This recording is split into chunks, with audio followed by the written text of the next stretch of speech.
It's truly shocking to me. Just look, Congress, often does crazy stuff. I have never seen anything like the cavalierness with which these Medicaid cuts, which are vital. I mean, there's literally a life and death matter for people.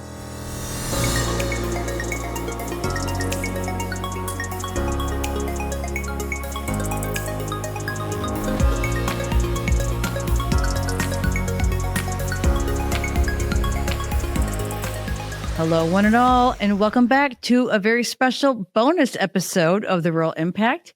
I'm Michelle Rathman, and I mean it when I say thank you for coming back for more conversation that works to connect the dots between policy and rural everything, policy and quality of life.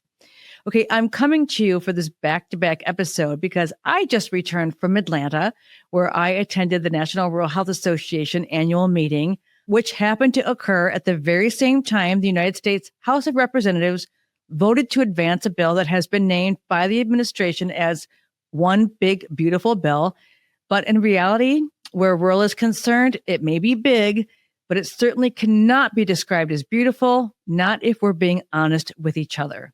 Okay, a few examples. Let me just share a few examples with you before I introduce my guest. Last week, if you had a chance to download and listen, and we hope that you do, and if you haven't, you have a chance to go back and do that.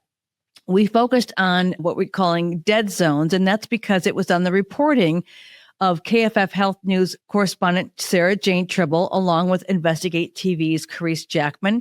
And we also heard from Joshua Seidemann from the Rural Broadband Association. And during that episode, we explored the intersection between poor health outcomes and access to high-speed internet. And also in that conversation, you might recall that we touched on broadband equity and current policy decisions aimed at eliminating funding designated to close these gaps. So today, it is May 27th, in case you're wondering what date I'm recording this. And I want to read you some information that dropped into my inbox on the matter just a short while ago today. And this was an advocacy alert that I received from the grassroots community at the National Rural Health Association, because as we've been saying for many, many years, healthcare outcomes and technology intersect, and where telehealth is concerned is just one but example of that, and we know that it requires broadband to make that possible. So I'm just going to read you an excerpt from that email. This starts by saying, on May 9th, 2025, the National Telecommunications and Information Administration, that is the NTIA, sent termination of funding letters to recipients of grants authorized under the Digital Equity Act, which passed in 2021 as a component of the Bipartisan Infrastructure Law.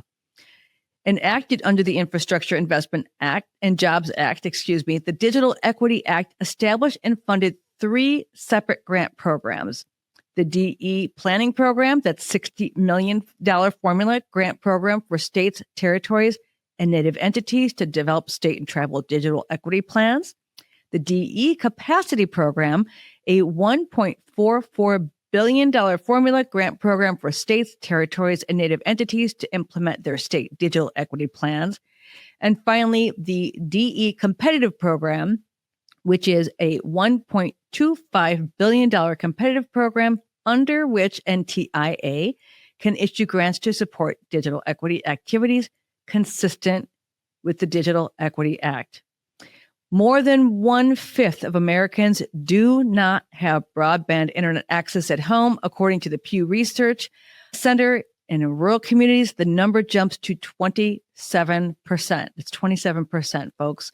More than 200 mostly rural counties across the U.S. are in dire need of healthcare providers and reliable high-speed internet. At least 20 states, including Connecticut, Illinois, Nevada, Alaska, Maine, Vermont, New Jersey, North Carolina, and North Dakota, have reportedly lost their funding. West Virginia, Mississippi, Louisiana, Arkansas, and Alabama are all in the top 10 for the highest percentages of populations eligible for the money. And all of them have already had their applications for funding approved. So there is a funding by state formula that I'm going to link on our website, theruralimpact.com. It's a very long name, so I won't put it out here vocally for you, but go to our resource page and you can find the link and in our show notes for all the state funding and how that might be impacting you. And as I said before, if your community has benefited from this rural funding for broadband, we would like to hear from you to hear how this might impact your ability as a local economy, as a local small town leader, how it might affect you by not receiving these funds to close that digital divide, as we say. All right.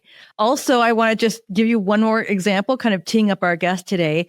And because the focus of this special episode has to do with Medicaid. And honestly, you might be tired of hearing about it. I wish we had something else to talk about, but this is really big because today we are specifically talking about the role of Medicaid in covering women of childbearing age, which for small towns and rural areas constitutes the highest share of women and children dependent on this coverage.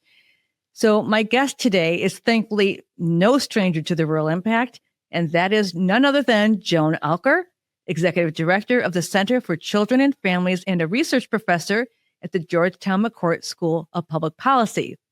Now, Joan was gracious enough to join me while I was on the road in Atlanta recording from my hotel room, and we discussed a recently released research focused on maternal and infant health in rural communities and its connection to Medicaid and policy. And this is policy that we are keeping a very close eye on because you know by now that the Senate has the ball in their court to decide the fate of access to healthcare coverage for millions of rural women, children, and families.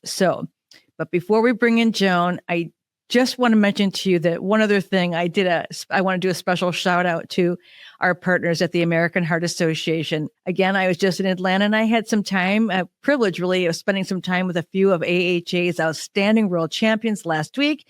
And I want to remind you that if you are a rural health provider, a rural health leader, there is still time for you to enroll in the American Heart Association's Rural Healthcare Outcomes Accelerator before June 30th, 2025. So there are 45 program grants remaining available. Get started with contracting today simply by submitting a form that we're also going to put the link on our website. It's to the Rural Accelerator Expedited Enrollment Form. Again, you'll find that on theruralimpact.com. And keep in mind, there is absolutely no obligation to enroll with a submission of this form, but by doing so, you are one step closer to joining hundreds of other rural hospitals in bringing this incredible program and all that it offers to your community. Okay, friends, with that said, I invite you to now tune out that background noise, put yourself in that podcast frame listening of mind, and hear my important conversation with Joan Alker. I know you're ready. I sure am. So let's go. Joan Alker, we have met before, and I am so grateful that you have joined us again because you have yet another really timely, as you always do, research paper that focuses on Medicaid, plays a key role for maternal and infant health in rural communities. And Joan, I just want to send my appreciation for you joining us here today on the Rural Impact because what you have to share is very important, to say the least. Oh, thanks, Michelle, for your ongoing dedication to highlighting these issues. Well, unfortunately, I wish I was highlighting other issues, but here we are. So what I'd like to do for our listeners who have not yet read the paper, hopefully this conversation will inspire, if you will, folks to read, understand, as we say always on this podcast, connect the dots between policy and rural quality of life. And this is a biggie. So this report has several really critically important key findings. And I thought maybe, Joan, we could just go through them. And as I kind of rattle them off, if you could kind of get into the details. So the first key finding of this report, obviously, we know Medicaid is a vital source of health coverage for women of childbearing age across the U.S., but it is even more important to those living in small towns and rural communities than metro areas. Talk a little bit about some of those numbers. Sure. So we took a look in our ongoing series. As you know, we've been doing this work for many years now. Looks at rural communities and small towns with urban cores of less than 50,000 people. And we took a look at women aged 19 through 44. And of course, Medicaid is important to women across the country. But as we found for children and non-elderly adults more broadly, Medicaid is more important as a sort of a point in time. And this is one thing I really want to emphasize is these numbers are actually an underestimate for a variety of reasons, but you can get the feeling with the ratio. So for women of childbearing age in metro areas, it's about 1 in 5 who are, according to this data source, covered by Medicaid really at a point in time. But in rural areas, it's over 23%. So it's getting closer to 1 in 4. And when you look at other data that looks at births covered by Medicaid, which nationally is about 40%, but for rural areas is 47%. Yes. So you can see how absolutely, almost half. Yes, almost half. So absolutely critical for rural communities to grow and thrive, to have a strong Medicaid program. One of the key findings, not surprising to me, during this work, 20 counties nationwide have approximately half of women of childbearing age covered by Medicaid, as you say. And those are in, let's go down the list. Where might these be? Yes, it's really interesting. When you look at the states with the highest share of women overall covered by Medicaid, New Mexico and Louisiana are tied at the top. And of the top 20 counties nationwide, 6 are in Louisiana, 5 are in New Mexico, 3 are in Montana. We've got 2 in Colorado and Kentucky, and 1 each in Arkansas and Idaho. So one thing you'll notice about all of those states is that they have all taken up the Affordable Care Act Medicaid expansion for adults. And of course, that is the piece of the program that is especially targeted for cuts right now on Capitol Hill. Now, there are cuts galore in the bill moving through the House, so Yes. all states will be impacted.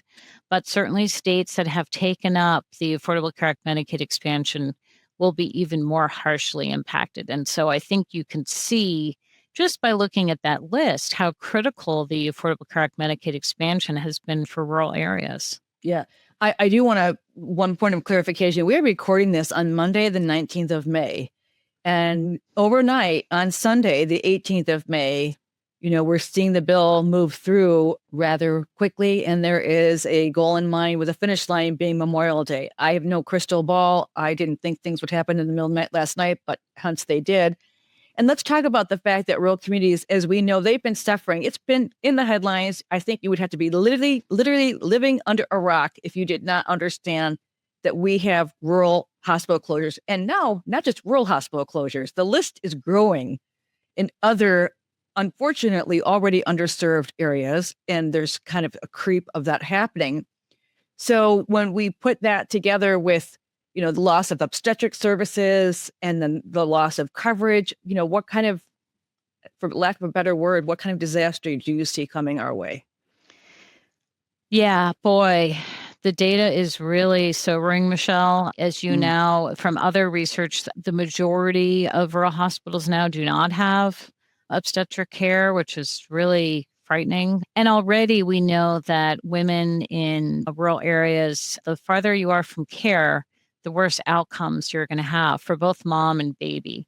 So it's very scary. I mean, I know, this as a mom who gave birth a couple times, like this one is, I can rattle off the numbers, but like it just gives me a pit in my stomach to think of, going to labor or having problems while you're pregnant or after you're pregnant. I mean, this is such a precarious time for women, and just the thought of them being further and further away from care they need. I mean, more women of childbearing age live in metro areas now, relatively speaking, and I really fear that rural communities simply cannot grow and thrive unless the situation gets turned around. It would be hard pressed. Actually, I will just share with you on my way. I'm recording this. Clearly, folks can see I'm not in the studio. I'm recording this at the National Rural Health Association annual meeting, and I happen to be riding in a shared ride with somebody who was coming here for a different conference, and she's due in September, and she lives in rural Ohio. And she said, we're very fortunate because our hospital is affiliated with a particular larger system, and we have a really good program. And as we were talking about it, she said, I couldn't do this living, in the middle of nowhere without having that care. And it just makes me to your point, it makes it more and more and more dangerous. And you lay over other policies that's making it more and more dangerous. But that's a different conversation for a different time. So let's just talk about what you foresee. I mean, one of the things that, I always ask is the data that you have, the research you have it's there. It's not true or false. It is. It just is that these numbers don't lie. What in your mind are the things that we're missing to convey to our lawmakers as they make these incredibly irreversible almost decisions about how we're going to cover women of childbearing age in this country, in rural in particular? What are we missing? What are they missing? You're talking to a lot of folks. I'm just curious what you're hearing about why the message that we're all talking about isn't seeming to stick. One thing that's really jumped out at me, and we had this report planned for many, many months. Yeah. So in that respect, the timing is coincidental, but we've really seen a shift in the discourse by Capitol Hill leaders who are pushing these cuts. Months ago, we heard a lot about waste, fraud, and abuse. And we're not even hearing so much about that. We're really hearing about these are undeserving people who don't deserve health care. And in particular, they keep talking about this 29-year-old man who's on his grandmother's couch playing video games. And so it's mythical. There's no evidence here about this. And really the reality is that we need to talk about women more. I mean, this has really struck me of late, how important Medicaid is for women throughout their lifespan, before they get pregnant, so they're in optimal health, while they're having kids. And then, of course, women are caregivers, right? So they're caregivers for children, and they often are caregivers for their aging parents. And of course, Medicaid is so important for long-term care, with the majority of seniors in nursing homes being covered by Medicaid. So this program is vital to women's lives. And we're just not hearing enough about that, about how critical, there's a lot of rhetoric about, well, we're protecting children and families. Well, no, that's not correct. I mean, as we've just talked about, Medicaid is absolutely vital for women of childbearing age. And so cuts that are going to take, hundreds of billions of dollars out of the program are going to be very, very harmful. Yes. And so I think really understanding and thinking about it in the context of people's lives and communities. Yeah. And I do think we have to talk more about women. There's more and more data coming out about how women will really, really be harmed by these cuts. Well, truth be told, being honest, it's funny because we are, they are talking about women wanting to have, raise the birth rate in the United States. They are talking about it. And at the same time, removing, basically talking very seriously about eliminating those supports. And lest we forget how many children, how many infants are covered, and the programs that Medicaid offers for children. And Joan, the other thing I want to mention to you, because we just dropping a series, we're talking with KFF, Sarah Jane Tripple and Kara Jackman from Investigate TV, and they're talking about dead zones. And so what I'm hearing as I talk about people is like, yeah, we should have an uptick in telehealth, and telehealth is the answer. Telehealth is better than no care for obstetrics. And I'm sitting there going, as a woman who's had 2 children, 2 emergency C-sections of her own, who had prenatal care, that's not going to fill the gap, especially if you don't have coverage for it and literally have the coverage for it, i.e. broadband. So I don't see that as a solution saving anyone anytime soon. Absolutely not. I think there's obviously a role for telehealth, particularly behavioral health, other crises that we face. But we're talking about women of childbearing age having access to the care they need, giving birth. No, telehealth is not going to cut it. And I just, the vast majority of births are in hospitals. We're still up, but I think about 96% as a country. And going to the hospital to have a baby is still, that's the number one reason folks go to the hospital. I mean, that's just the reality here. So that's just not going to cut the mustard. And there's no substitute for having facilities, within a reasonable distance that can address women's needs. And we don't need more women delivering in ERs, and we don't need more women delivering in the back of an ambulance. I mean, this is all like this really the writing is on the wall, Joan, and Yeah. it's beyond a wake up call. So I wonder, you're watching very, very, very closely. I will turn back to you and your colleagues because I really do want to understand and share to the best of our ability. Should this bill pass? I don't think it's going to pass the way that it is. However, I do think that we can anticipate some significant cuts that I know you'll be watching and reporting to the best of your ability what the impact of that is for rural women, communities, hospitals, economies, because this is all connected, right? Absolutely. And as you know, oftentimes the rural hospital is the largest employer in any community. Of So course. there are huge economic impacts that we're going to see rolling out. But you're absolutely right in terms of the timing. The House is barreling forward, and by the way, everybody's got to be a night owl if they want to keep track of what Congress is doing, because they're doing it all literally in the dead of the night. And I'm not no kidding. Public hearings. No, we don't even know what's the context. All the That's context right. is. Right. What was really shocking to me when the committee acted last week, so they released the bill Sunday night on Mother's Day, 10:30 p.m. They did the markup Tuesday for 26 hours straight. They didn't even get to me. I stayed up till 1 a.m. I watched from 2 p.m. to 1 a.m. and they hadn't started Medicaid yet. So they really got to it in the middle of the night, and that continues this week. They're going to the Rules Committee. They say 1 a.m. Wednesday morning. I mean, I have never heard of this, and we don't even have the bill. And when the committee acted and voted last week for these historic Medicaid cuts, the Congressional Budget Office, which is the nonpartisan scorekeeper, Yes. had not even had time to score and estimate the impact of 10 of the 26 Medicaid provisions. There were 26 Medicaid provisions in this bill, and a couple of them are fine, very small ones. They're minor, but they hadn't had time to even score. They didn't even know what they were voting on. They had no score, and we still haven't seen all of that information yet. Yet they're crank through another version, which is going to have even deeper Medicaid cuts this week, because some of the Freedom Caucus members said they wanted more Medicaid cuts. So more are coming, clearly, but we don't even know what they are. I mean, it's truly shocking to me. Just look, Congress, often does crazy stuff. I have never seen anything like the cavalierness with which these Medicaid cuts, which are vital. I mean, there's literally a life and death matter for people, that they're running these through in the middle of the night, and we don't even know what they are. We don't have scores. It truly is really shocking.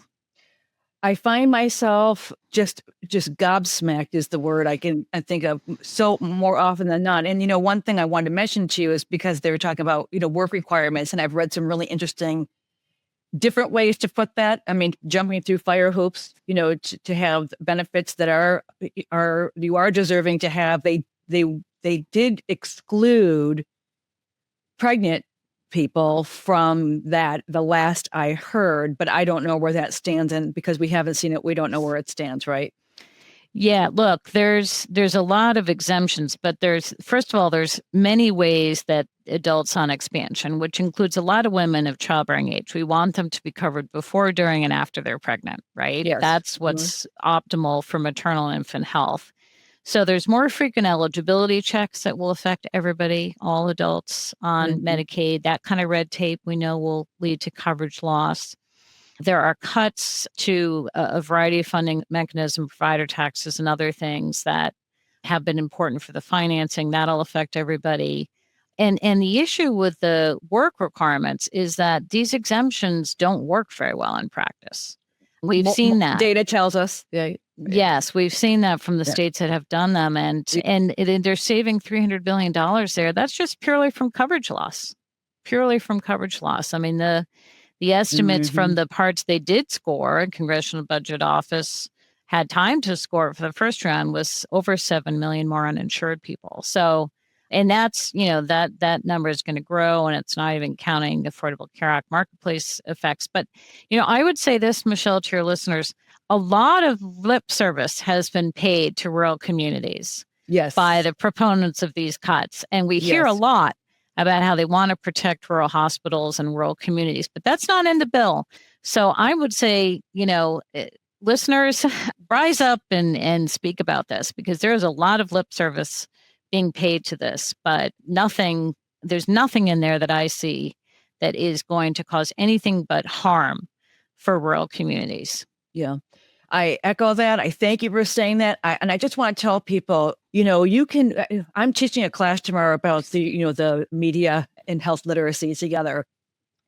We've been bombarded with information, falsehoods, this process has not been transparent. To your point, there are so many proposals on the table that really, really harm rural America.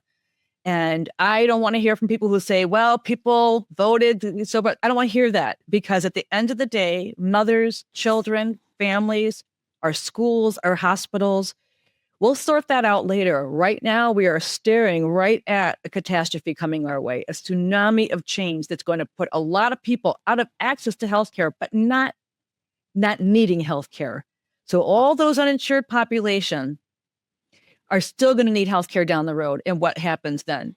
I hate to say, I speculate, but I think that we know, if we do what we say we do, which is to connect the dots between our quality of life and the policy that we all have to live by as a result. So, oh my gosh, Joan, you actually bring me, I'm breaking out in hives because I'm so stressed out about this particular issue. You bring me calm with your data. I certainly do appreciate it. I mean that.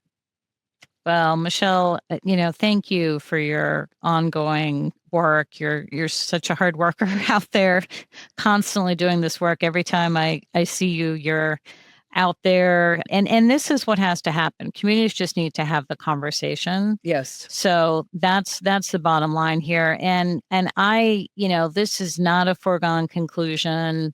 They're not done yet. There's a lot of division within the Republican Party about this. So communities just need to get engaged, talk to their community elected officials, their leaders, and make it clear that these communities have a lot at stake. Yes. And I will just say to our listeners, I really mean this, convene a group of stakeholders in your community. If you're a hospital leader, if you are a city manager, a county commissioner, what have you, come together and have some business leaders, have some conversations, connect the dots to how it's going to impact the quality of your own community's economic vitality. All of these have implications. And, we want healthier people. We want healthier babies. We want people to thrive. And that cannot be done with bad policy. Let's just say it. So, all right, Joan, we'll be watching. I'm always on the radar screen looking for your research. We appreciate it. And to everyone, this has been a very special brief Rural Impact. We are going to see you the next time on a brand new episode. We'll see you soon. This episode of the Rural Impact Podcast is sponsored by the American Heart Association. American Heart Association believes that everyone, no matter where they live, deserves access to high-quality care. That's why they created the Rural Healthcare Outcomes Accelerator, a program designed to help rural hospitals improve cardiovascular care and patient outcomes. The Rural Accelerator provides no-cost access to quality improvement programs, data-driven insights, learning collaboratives, recognition opportunities, and expert-guided education to support 1,000 rural hospitals across the country in delivering evidence-based care. Now, there's still room, so rural hospitals play a critical role in their communities. Enroll today and join the movement to improve rural heart health. To do that, just visit www.heart.org/Rural Accelerator. Again, that's heart.org/Rural Accelerator, and you can learn more.